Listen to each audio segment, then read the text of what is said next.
مساء الخير يا صديقي.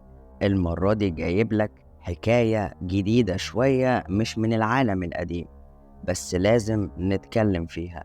أنا مش هرغي كتير، بس الموضوع متعلق بحفلة الرابر ترافيس سكوت اللي هتحصل في مصر عند الأهرامات بالتحديد يوم 28/7 الشهر اللي احنا فيه ده.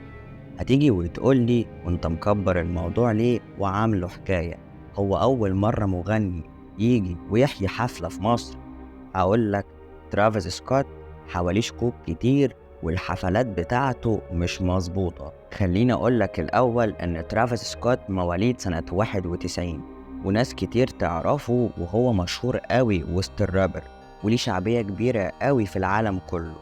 بس المعروف عن حفلاته إنها حفلات مهببة وزي الزفت، من مخدرات لخمور وحاجات تانية كتير، لدرجة إن هم بيقولوا إنه يعتبر فاتح فرع في جهنم جوه الحفلة بتاعته.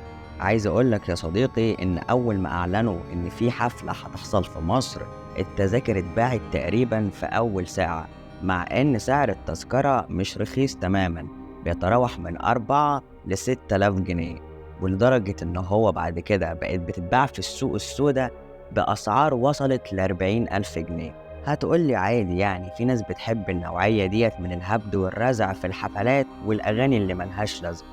خليني كده أسلط الضوء معاك يا صديقي على حفلة واحدة بس من وسط كل الحفلات.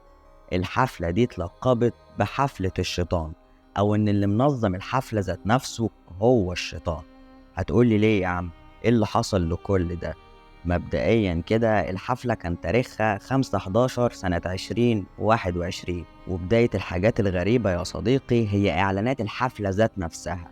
الإعلانات عبارة عن وش المطرب وبيطلع من بقه نار، بس طلعوا وقالوا ده مجرد تصميم عادي يعني وإعلان ومفيش أي مشكلة.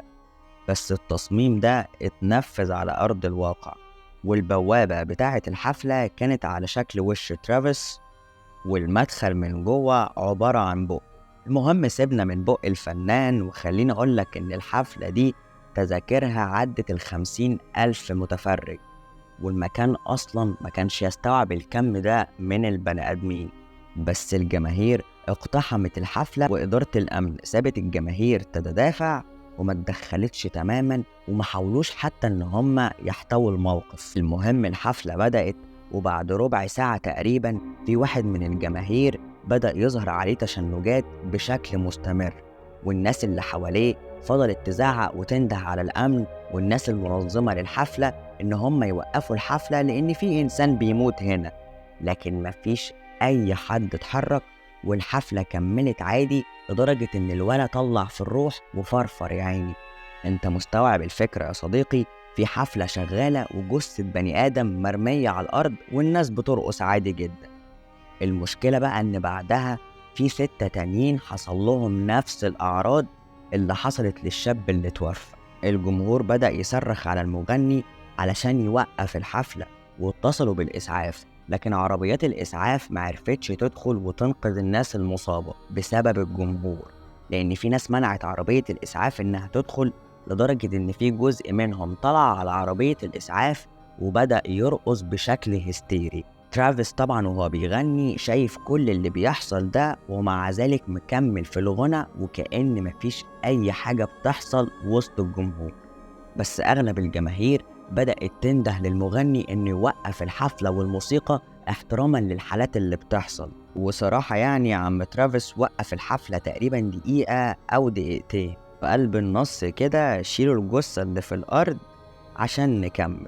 وفعلا ده اللي حصل، وما كانش مهتم بأي حاجة تماما، والحفلة فضلت مستمرة لمدة ساعة. بعد كل الكلام اللي أنا حكيتهولك ده، ترافيس قال حاجة غريبة قوي وقتها تستحق إن احنا نفكر فيها شوية.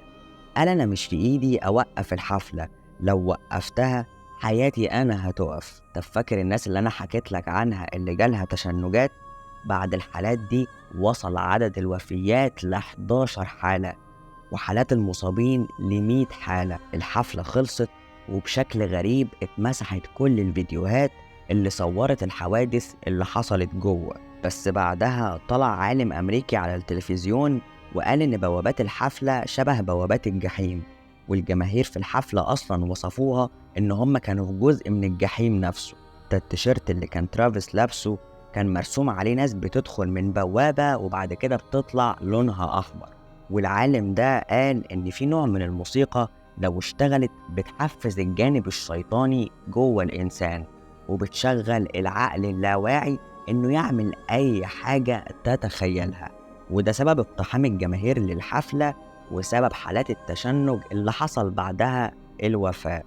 بالمناسبة يا صديقي، في حاجة اسمها المخدرات الصوتية، دي موسيقى بتقدر تشتريها من الديب ويب، بتسمعها لفترة كده وبتديك نفس إحساس إنك شارب حاجة ومتخدر تماما وعقلك شبه ملغي. معنى كده إن هما سهل جدا يتحكموا في عقلك عن طريق الموسيقى والأغاني. بس خلينا نسأل بعض كده شوية أسئلة. يا ترى ليه الأمن ومنظمين الحفلة سمحوا للناس إن هم يقتحموا الحفلة ومحاولوش حتى إن هم يحتووا الموقف؟ طب تاني حاجة، ليه المغني موقفش الحفلة أصلا مع إنه يقدر يوقفها بكل سهولة؟